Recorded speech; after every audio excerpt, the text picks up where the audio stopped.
Subscribe now and press the bell icon. Never miss an update.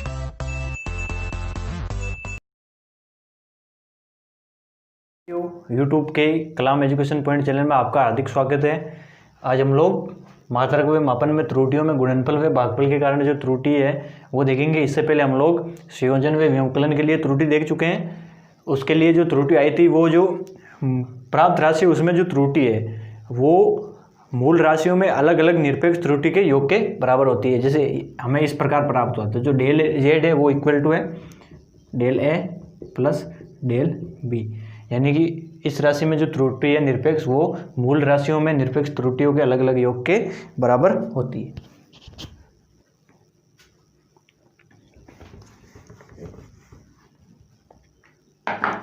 तो ये मान लो कोई राशि है जेड जिसको हम ए इंटू बी के रूप गुणनफल के रूप में व्यक्त कर रहे हैं। तो अगर del plus minus del Z की अगर हम बात करें तो ये गुणा हो जाएगी।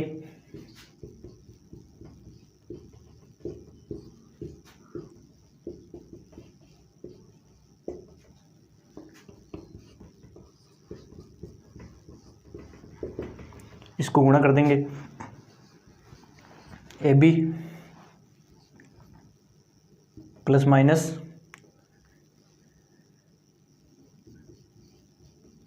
ए del B plus minus B del B, और ये हो जाएगी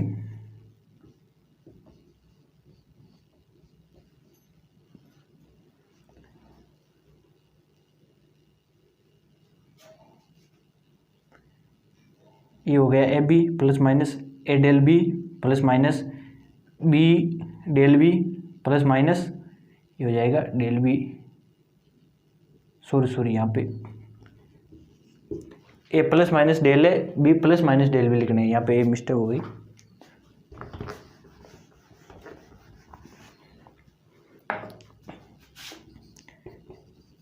ए B plus minus B del A plus minus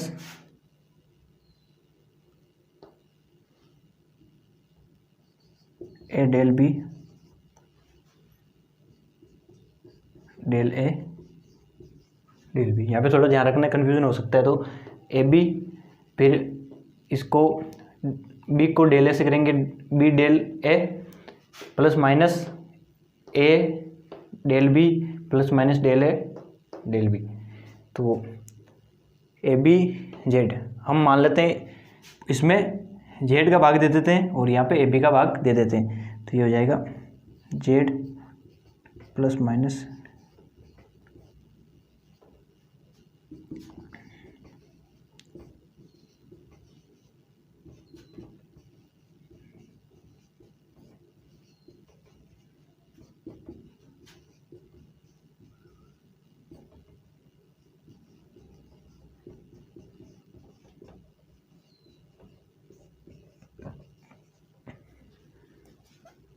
ये कैंसिल हो गया, ये भी कैंसिल हो गया, बी से बी कैंसिल हो गया, ए से ए कैंसिल हो गया और ये ऐसे रह जाएगा। तो अब हम इसको आगे लिख लेते हैं, 1 प्लस माइनस डेल जेड, ये हो जाएगा 1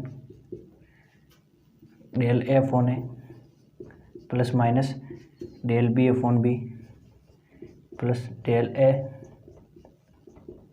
डेल बी अपॉन बी, ये हो गया।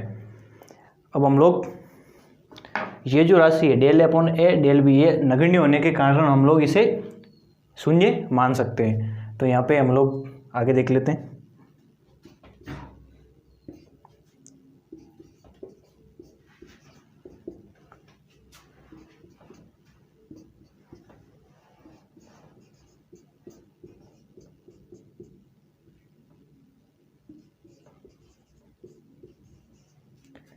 चूंकि डेल ए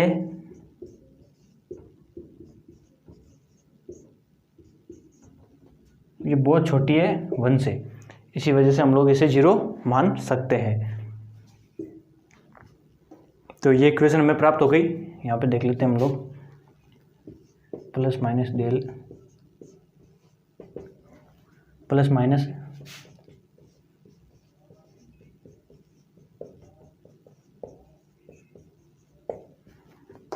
ये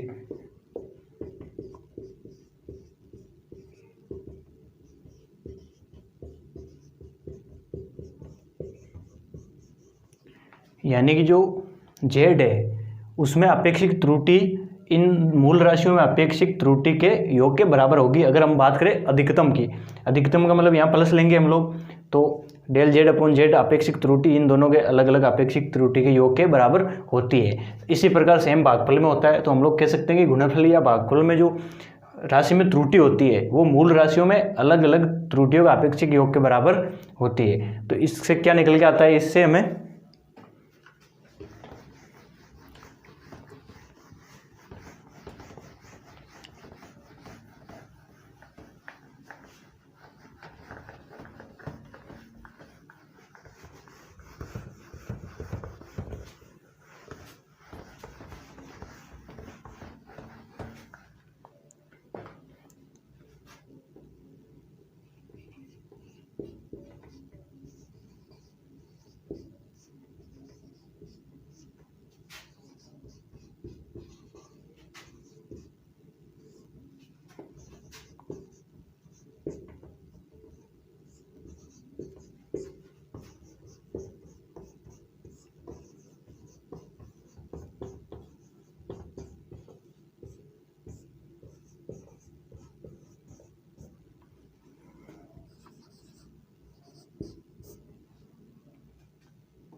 यानी कि गुणनफल या भागफल करने पर प्राप्त अधिकतम अपेक्षित त्रुटि मूल राशियों में अपेक्षित त्रुटि के योग के बराबर होता है। यानी कि जो डेल जेड होगी वो अधिकतम वो क्या होगी, del upon A plus plus del B upon B. यानी कि गुणनफल या भागफल में हमें अधिकतम त्रुटि इससे प्राप्त होती है। अब हम लोग नेक्स्ट देखते हैं।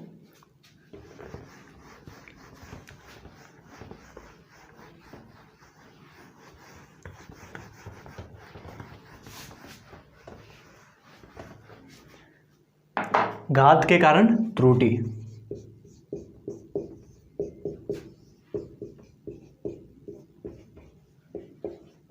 मान लो कोई राशि है जेड जिसको ए की पावर पी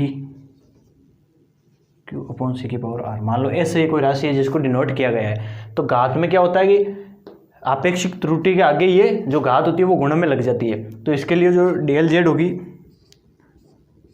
वो क्या हो जाएगी, पी सामने आ जाएगा, del A upon A plus Q del B upon B plus R del C upon C. यानी कि ये जो घात है वो सामने आ जाएगी और अपेक्षित त्रुटि आ जाएगी। तो इस प्रकार हम लोग घात में त्रुटि का फॉर्मूला होता है, ये डायरेक्ट लिख लेना है, बहुत इंपॉर्टेंट फॉर्मूला है।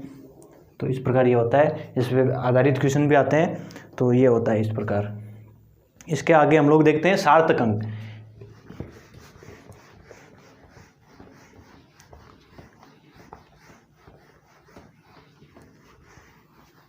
जैसे सार्थक अंक के बारे में क्वेश्चन पूछा जाता है, जैसे कोई संख्या दे देंगे जैसे 4.9008, इसमें कितने सार्थक अंक है, 0.0043, इसमें कितने सार्थक अंक है। तो इसके लिए कुछ 3-4 पॉइंट है वो मैं लिखवा रहा हूँ, आप लोगों को वो लिखना है और उसके आधार पे ये क्वेश्चन सोल्व हो सकते हैं।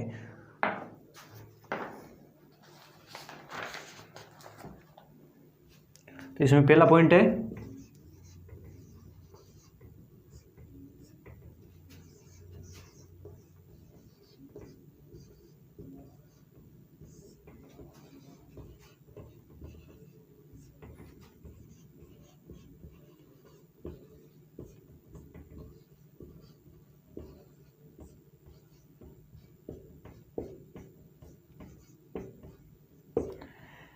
यानी कि सभी शून्येतर अंक सार्थक अंक होते हैं। जैसे मान लो ये संख्या है,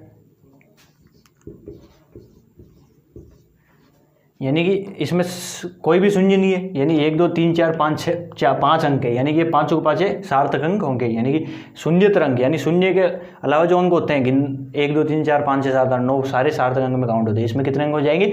5 सार्थक अंक। तो ये हो गया पहला पॉइंट।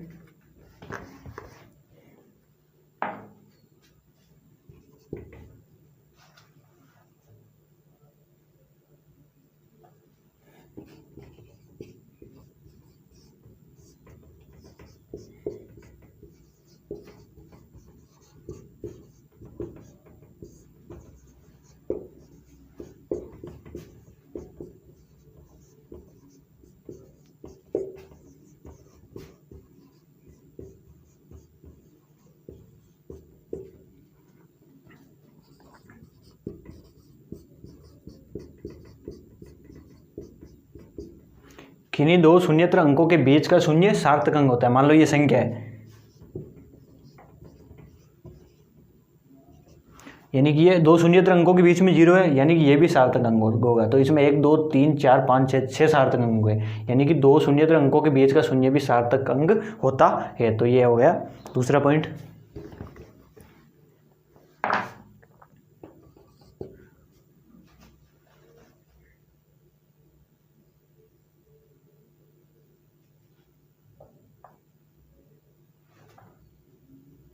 जैसे मान लो तीसरा होता है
यानी दशमलव से पहले शून्य हो और दशमलव के बाद पहले शून्य और बाद में शून्येतर अंक हो। जैसे मान लो ये संख्या है 0.0000468, दशमलव से पहले शून्य और दशमलव के बाद भी शून्य, लेकिन बाद में और शून्येतर अंक हो, तो यानी कि ये सार्थक अंक नहीं होते, उसमें केवल 3 सार्थक अंक होंगे। और चौथा है अगर शून्य है, जैसे मान लो 2.000, तो ये पॉइंट के बाद जितने भी अंक है, चाहे वो 0 हो या फिर शून्येतर अंक हो, वो सारे सार्थक अंक होते हैं। तो इसमें 4 सार्थक अंक होंगे, यानी इसमें 5 और 0 लगा दो 5, तो ये हो जाएंगे 6 सार्थक अंक। तो इस प्रकार ये रूल होता है सार्थक अंकों का, ये ध्यान में रखना। तो इसी के आधार पर हम लोग वो फॉर्मूला कर सकते हैं। और अब हम लोग आगे क्वेश्चन देखने वाले हैं इस पर आधारित, तो इसके लिए आप लोग ये लिख लीजिए, उसके बाद हम लोग क्वेश्चन देखते हैं।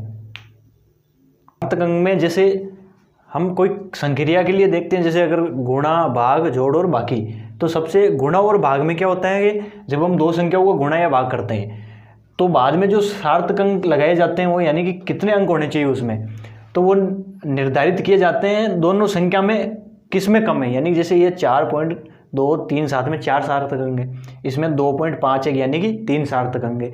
अगर हम इसमें भाग देंगे तो ये आएगा 1.69, यानी कि इसमें अगर मान लो ये 1.691 आता भाग देने पे, तो हम लोगों को इसमें केवल 3 सार्थक अंक रखने हैं। यानी कि दोनों में से कौन सी में कम सार्थक अंक है, इसमें 3 सार्थक अंक है, तो यहाँ पे हम रखेंगे 1.69 ही रखेंगे, यानी इस यहाँ से एक को हम लोग हटा देते हैं। यानी कि जितने इसमें कम से कम है, यानी कि इसमें 4 है, इसमें 3 है, यानी कम किस में है, इसमें, तो हम लोग 3 सार्थक अंक इसमें रखेंगे। ये होता है गुणा या भाग में। अगर यहाँ गुणा होता ना तो भी हम लोग कम वाली संख्या के ही सार्थक अंक यूज करते।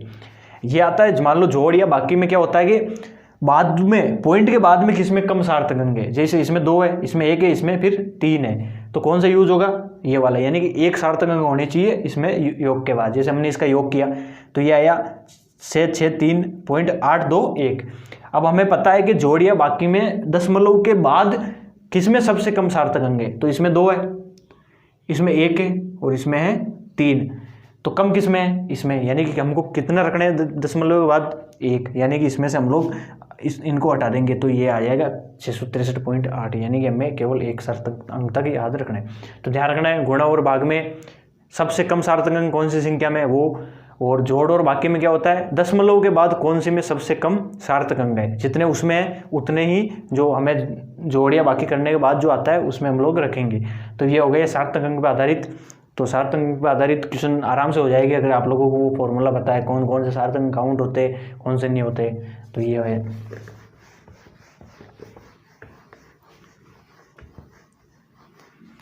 अब हम लोग एक इम्पोर्टेंट टॉपिक है काफ़ी, वो पढ़ते हैं हम लोग, विमाएँ।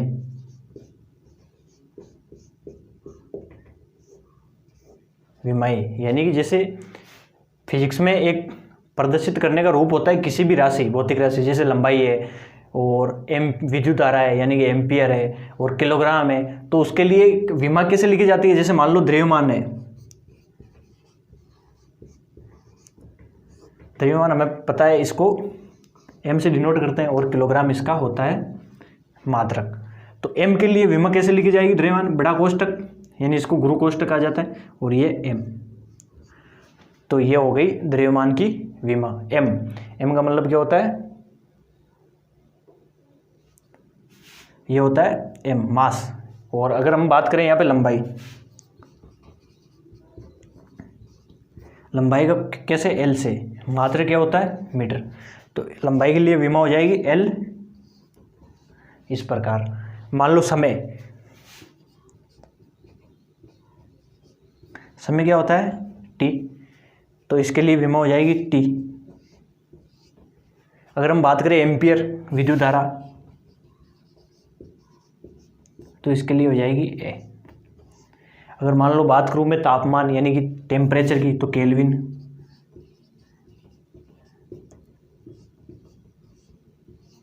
ये तो है अलग अलग, द्रव्यमान की m अलग, लंबाई की इससे इस प्रकार लिखा जाता है। अगर मान लो जैसे हम बात करें वेग, यानी कि सबसे पहले वेग की विमा क्या होगी?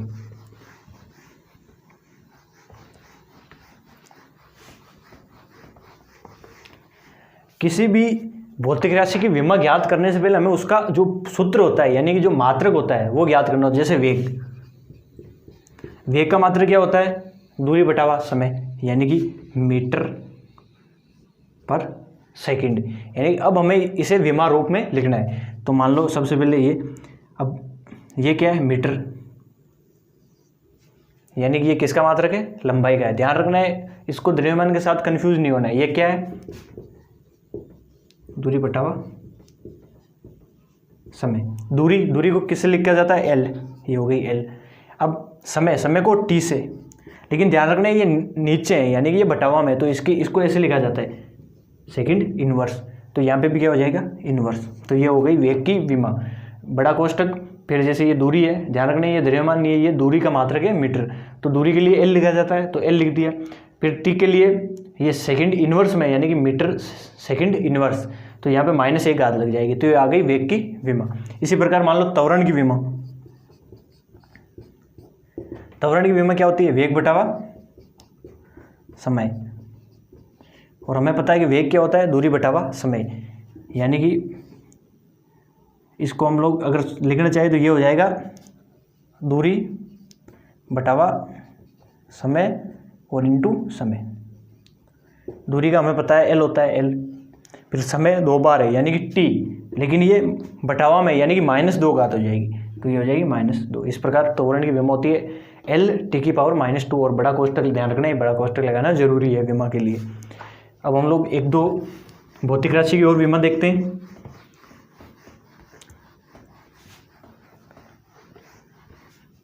मान लो बल, बल का मात्रक वैसे क्या होता है? न्यूटन। अब न्यूटन में हम लोग डायरेक्ट विमा नहीं लिख सकते, इसके लिए हमें इसको जो मूल राशि होती है उसके रूप में प्रदर्शित करना पड़ेगा। तो इसका होता है किलोग्राम मीटर प्रति सेकंड स्क्वायर, यानी कि ये इसका मतलब है किलोग्राम मीटर बटावा सेकंड स्क्वायर, ये होता है बल का मात्रक। अब हमें पता है कि जो किलोग्राम होता है वो होता है m, इसकी घात कितनी है? 1। मीटर, लंबाई की घात कितनी है? 1। टी की पावर 2 है, लेकिन ये बटा हुआ में तो -2, तो ये हो जाएगी -2। तो बल की विमा हो जाएगी m1 L1 T-2, ये होती है बल की विमा। इसी प्रकार हम लोग संवेग अगर होता तो ml T⁻⁻1 हो जाता है, यानी किलोग्राम मीटर प्रति सेकंड होता है। इसी प्रकार हम लोग संवेग, आवेग, हर प्रकार से विमा निकाल सकते हैं, फॉर्मूला यही रहेगा। और उनको डिनोट करने की, जैसे किलोग्राम के लिए m, लंबाई के लिए l, सेकंड के लिए t, विद्युत धारा के लिए एम्पियर, और मान लो जैसे तापमान के लिए k, उसी प्रकार मोल के लिए, पदार्थ की मात्रा के लिए मोल, और इसके लिए कैंडेला। तो इस प्रकार हम लोग इस पर घात लगाते जाएंगे। और जैसे 1 2 3 4 5 6 7 ही हमारी मूल राशि हो गई। केवल इन्हीं 7 के आधार पर हम लोग विमा निकालते हैं। और ध्यान रखना है, मान लो कोई भी इक्वेशन है, जैसे मान लो x बराबर y प्लस जेड, तो x की विमा और y की विमा और z की विमा, तीनों की विमा बराबर होनी चाहिए। यानी कि एक चीज़ जो विमा है वही y की होनी चाहिए, वही z की होनी चाहिए। अगर यहाँ पे होता x y z, तो x की विमा और y z दोनों की विमा मिला के विमा वो सेम होनी चाहिए। अगर दोनों की विमा सेम नहीं है, यानी कि ये इक्वेशन गलत है, यानी ये इक्वेशन हो ही नहीं सकती। x = y z में भी अगर बराबर नहीं है तो ये हो ही नहीं सकती। और अगर दोनों की विमाएँ बराबर है तो इसका मतलब ये नहीं है कि जो सूत्र है वो सही हो, यानी वो गलत भी हो सकता है और सही भी हो सकता है। विमा अगर बराबर नहीं है तो वो डेफिनेटली गलत होगा सूत्र, अगर बराबर है तो वो सही हो सकता है और गलत भी हो सकता है। लेकिन ध्यान रखना है, अगर विमा बराबर नहीं है तो वो डेफिनेटली सूत्र गलत ही होगा। तो अब हम लोग 1 2 क्वेश्चन देखते हैं इस पे आधारित। विमा अच्छे से समझ में आ गई होगी। आप लोग जैसे कुछ फॉर्मूले लिखना और उसके आधार पे विमा निकालने की कोशिश करना। अगला क्वेश्चन हम लोग जैसे ये लिखा हुआ है, 1/2 mv² =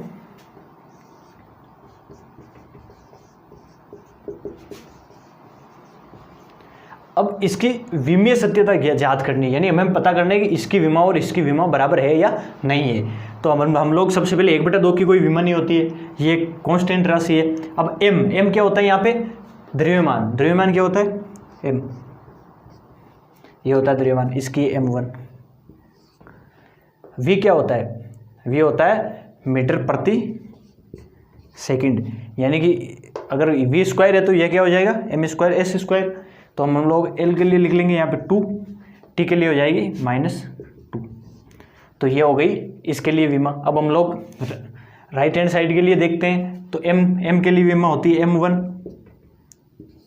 और जो g होता है, g वही होता है सेम मीटर प्रति सेकंड स्क्वायर, यानी जो त्वरण का जो फॉर्मूला होता है वही गुरुत्वीय त्वरण के लिए होता है, जो मात्रक होता है। तो ये हो गया m प्रति सेकंड स्क्वायर। और h का मतलब हाइट का मतलब भी मीटर है, यानी कि इसमें मीटर और गुणा हो जाएगा। तो ये हो जाएगा सेम इसी की तरह m² / s²। तो सेम वही,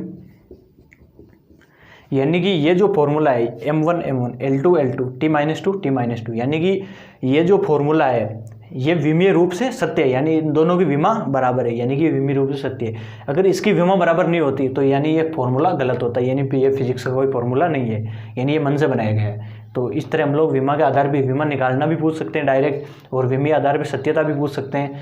अब हम लोग विमा के पे आधारित विमा का एक अनुप्रयोग है वो हम लोग देखते हैं।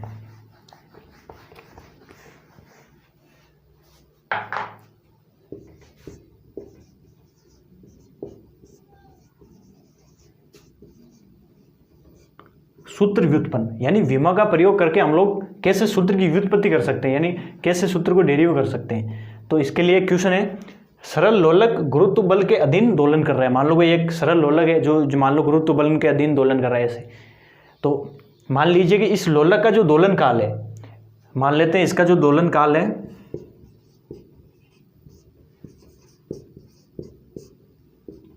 t है, माना दोलन काल t है, द्रव्यमान m और गुरुत्वीय त्वरण g और लंबाई l पे निर्भर करता है। यानी कि ये जो t है ये समानुपाती है l, मान लो ये इसको हम नाम दे देते हैं इक्वेशन नंबर 1। ये निर्भर करता है यानी कि समानुपाती है, ये यहाँ पे समानुपाती इस तरह कुछ भी आ सकता है। तो ये फिर द्रव्यमान यानी कि इसके समानुपाती, मान लो ये इक्वेशन नंबर 2 है। ये गुरुत्वीय त्वरण g पर भी निर्भर करता है, यानी कि मान लो यानी कि तीनों समानुपाती। अब हम लोग समीकरण 1 2 3 से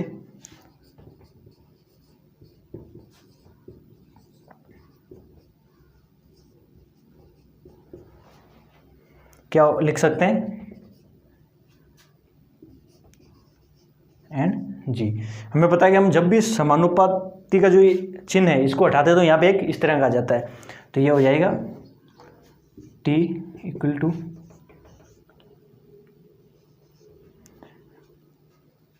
और यहाँ पे ध्यान रखने, मान लो ये घात कुछ भी हो जाए, यहाँ पे a घात हो सकती है, यहाँ पे b हो सकती है, यहाँ पे c घात हो सकती है, यानी घात कुछ भी हो सकती है, यहाँ पे एक भी हो सकती है, ये एक होगी तो l हो जाएगा, तो ये ध्यान रखना है, ये घात लगानी है यहाँ पे, तो ये हो जाएगा k,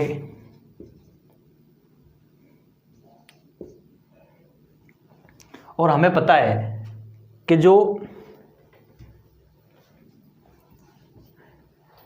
ये सूत्र है यानी कि विमीय रूप से सत्य होना चाहिए, और विमा का मतलब क्या है, यानी कि इसकी जो विमा होगी वही किसकी विमा होगी, इसकी।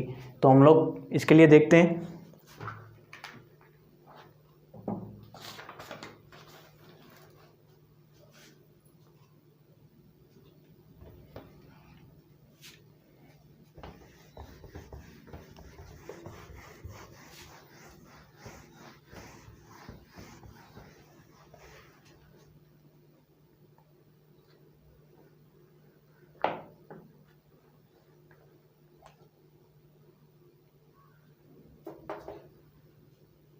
तो यहाँ तक ये इक्वेशन प्राप्त हो गई हमें।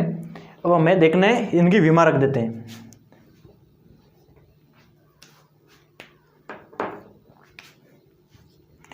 जैसे टी का मतलब क्या होता है, दोलनकाल, और हमें पता है कि जो दोलनकाल है उसके सेकंड होती है, यानी कि m0 l0 t1, ये हो गई इधर की विमा। अब इधर की विमा, के की कोई विमा नहीं है, ये इस तरह अंक है, लंबाई की होती है l1,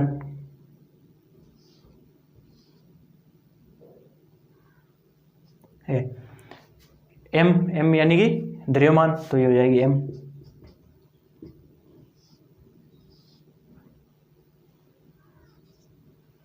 और ये है g की हमें पता होता है मीटर प्रति सेकेंड स्क्वायर, यानी कि l1t-2 हो जाएगी c। अगर हम लोग अंदर मल्टीप्लाई कर देते हैं,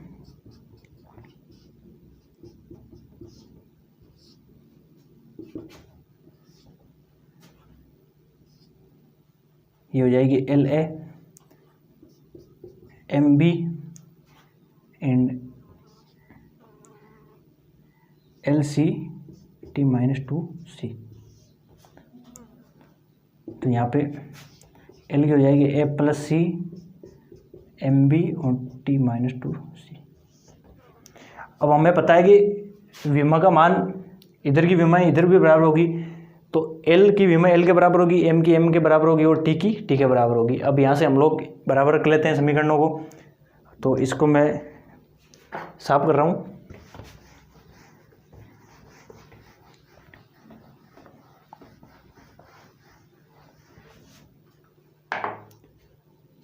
यहाँ से m का मान 0 है, तो यहाँ b का मान क्या हो जाएगा, अब A+C इक्वल टू क्या हो जाएगा 0, यानी कि जो L का मान है वो L के इक्वल होगा A+C। अब T का मान होगा 1 के बराबर, -2C इक्वल टू 1। अब हम इसे सॉल्व कर देते हैं, तो C का हो जाएगा -1/2, ये मान लो इक्वेशन नंबर 6 है। अब C का मान यहाँ पे रख देते हैं, तो A का मान हो जाएगा -1/2 इक्वल टू 0, यानी कि यहाँ पे ये माइनस में होगा, उधर जाएगा तो क्या हो जाएगा प्लस, यानी कि इक्वेशन हो गई 7। अब हमें पता है कि A का मान 1/2 है, B का मान 0 है, और C का मान क्या है -1/2। इसका मान यहाँ पे रख देते हैं हम लोग, तो ये हो जाएगा T इक्वल टू के L का मान A, यानी कि A का मान कितना हो गया 1/2, M का मान B का मान 0, और G का मान C यानी कि -1/2। अब हम लोग आगे लिख देते हैं इसको,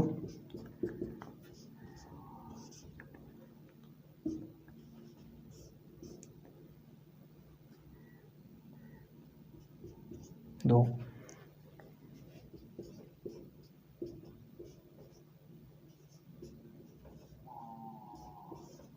तो इस प्रकार ये हमें फॉर्मूला प्राप्त हो जाता है। तो ये क्वेश्चन था विमा पे आधारित।